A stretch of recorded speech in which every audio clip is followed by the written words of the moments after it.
Srimad Bhagavatam, 5th canto, chapter 18, the residents of Jambudvipa offer prayers, text 3. Alas, how wonderful it is. Are you paying attention? No? You're also paying attention, no? You just hear what I'm saying and I'll ask you questions and you try to answer. No, sir. You're ready to answer? Very good. Alas, how wonderful it is that the foolish materialist does not heed the great danger of impending death. He knows that death will surely come, yet he is nevertheless careless and neglectful. If his father dies, he wants to enjoy his father's property. And if his son dies, he wants to enjoy his son's possession as well. In either case, he needlessly tries to enjoy material happiness with acquired money. So, Hari, first question for you. What is it that the foolish materialist, he doesn't remember something, completely ignores something? He ignores death. He just wants to enjoy material enjoyment. Hari bol, very good. So Hari answered that question. Next question for Devesh. Is death sure to come? Will death come or it will not come? It will come. Hari bol. So Devesh is very small, but still he knows that death will surely come. And so for a foolish materialist, when his father dies, what does the son want to do? Don't know. Lakshmi, what does the son want to do when his father dies? Foolish materialist son. He wants to enjoy what? Father's property. Yeah, very good. Okay. So, we devotees, of course, we will look down on all these foolish materialists who want to enjoy their father's property or their son's property because we are not like that. Okay, fine.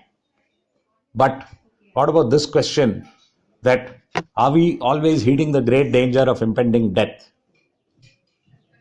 What does it mean? We always know that death is going to come. That means we'll behave in such a way that if this is my last minute, if I'm going to die in 5 minutes, what will I do? So, Hari. So, suppose Neelarada takes away your favorite something. And then, if you remember that in 5 minutes I'm going to die, then what will you do?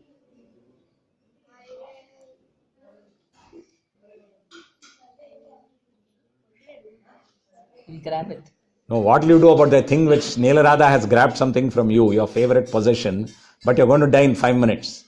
So, are you going to grab back that from Neelarada or not? You will not grab back. Very good. Devesh also will not grab. She will run away.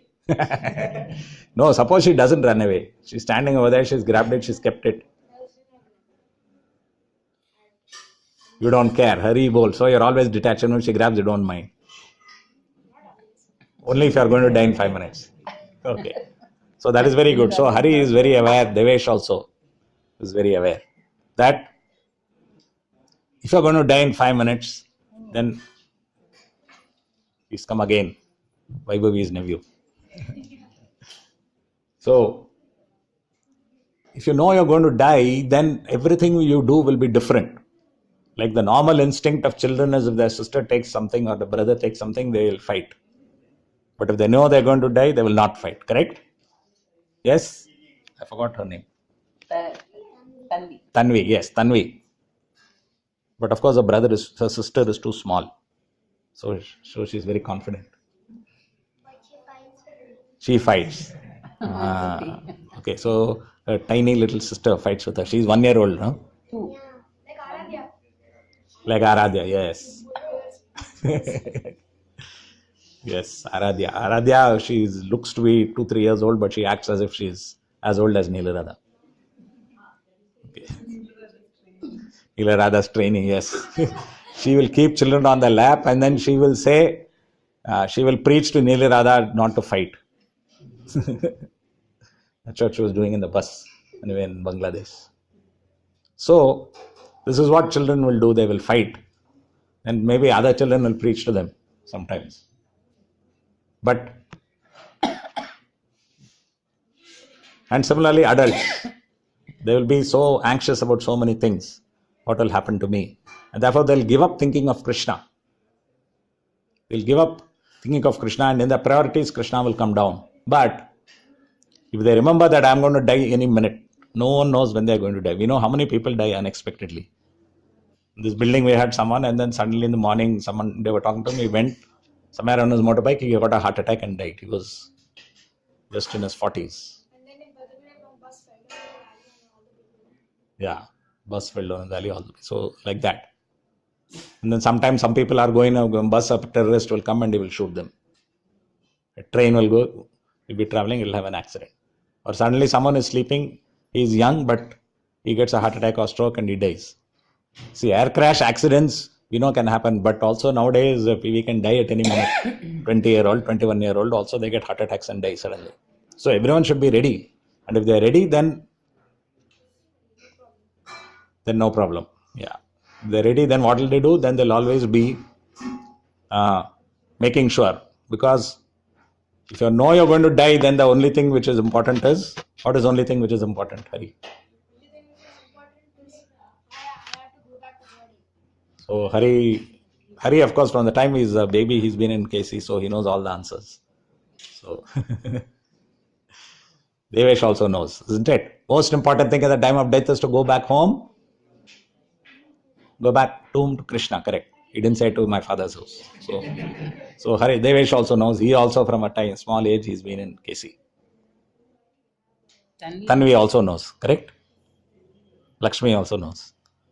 So all the children know. Now, my baby's name, what's his name? Ritav. Kritav. So if he keeps coming, he will also know. Right. So if we know that the most important thing is to go back to home, back to Godhead, then we'll do everything which is necessary to go back home, back to Godhead. We'll take our decisions correctly. Suppose you have to decide between plan A and plan B. You know you're going to die, then you'll choose the plan which is going to please Krishna. And then always every decision of your life will be correct. So this is very simple. Always remember you may die and whatever you do will generally be correct. But the question comes, which so many people will keep on asking, why does God allow people to do bad things? Why does God allow me to do bad things? The answer is this. First, because people are desiring to do something. And Krishna says that you are the one who wanted to do whatever you wanted. That's why you're here in the material world. You came with that desire, I must do what I want. I must not just be a chamcha of Krishna, always doing whatever he wants. That's what we thought, isn't it? Why always Krishna, Krishna, Krishna? Let me also do what I want. So we are all those people who want to do what I want. So okay, you came here, you want to do what you want, you do what you want. But face the consequences. Then they will ask, no, but why does he not stop me from doing bad things? The reason is, who thinks that they're doing bad things? Right? Everyone thinks I'm doing good things. If you ask the ISIS, they're killing, they're beheading, they're burning people to death. They do everything. Do they say they're doing bad things?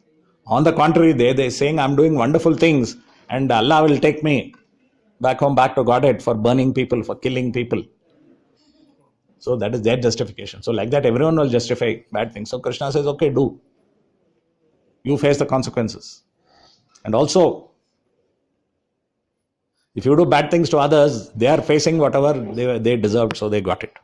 So everything is just. So it is our own responsibility not to do bad things. Our own responsibility not to do sinful things. But still Krishna has not left us like that. He has sent us Guru, who will teach us what is good and what is bad. And we should have a ruler who also follows Guru. Then he will do what is good, not what is bad. So all these opportunities are there. And if we follow Guru properly, if we follow the directions of Guru, then we'll never do things which are bad. But sometimes purposely we will not ask the Guru. They call it turning a deaf ear or turning a blind eye. You know what it means? What does turning a blind eye mean? Turning a blind eye means not caring for whatever he says. You just do whatever you want by yourself. Okay, in general it means that. But let me give you the origin of it. Okay. So this Nelson was an admiral. So he was on a ship and he was fighting. But he had a higher boss. Now he wanted to continue fighting, but he knew that his boss was sending him a signal that stop fighting for some reason. Now those days there was no radio or anything. They had to see from the telescope. They had to watch the signal on the flag, stop fighting or stop. So he didn't want to get that signal. So he had one blind eye. So he took the telescope, he put it on the blind eye and he looked at the flag. So he couldn't see what the signal. So he'd say, I didn't know. I never got that signal. Or turning a deaf ear also. Many old people will do that. Okay. So they will, suppose one side is deaf, one side is not. Then they will, someone who's saying something they don't want to hear, they'll turn the deaf ear to that side. So they never heard. So you understand? That means you know what the answer will be. You think that answer will be bad, so you don't want to hear. Before your father tells you, you will disappear. Right? You've done that, no? Sometimes. Okay. So we will do things without consulting Guru. Guru includes his local representative because Gurus, you'll always say, it's difficult for me to consult Guru. So local representatives are there. So you know what the answer will be. The answer will be something which you don't want. So purposely you will not ask them.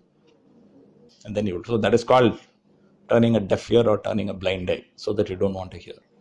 So if we do that, of course, then we may be doing bad things. Better, therefore, to always ask, then you'll always get the correct answer. You do good things, and then you won't be like this unfortunate materialist. And instead, we will be ready to go back home, back to Godhead. Hare Krishna. Next.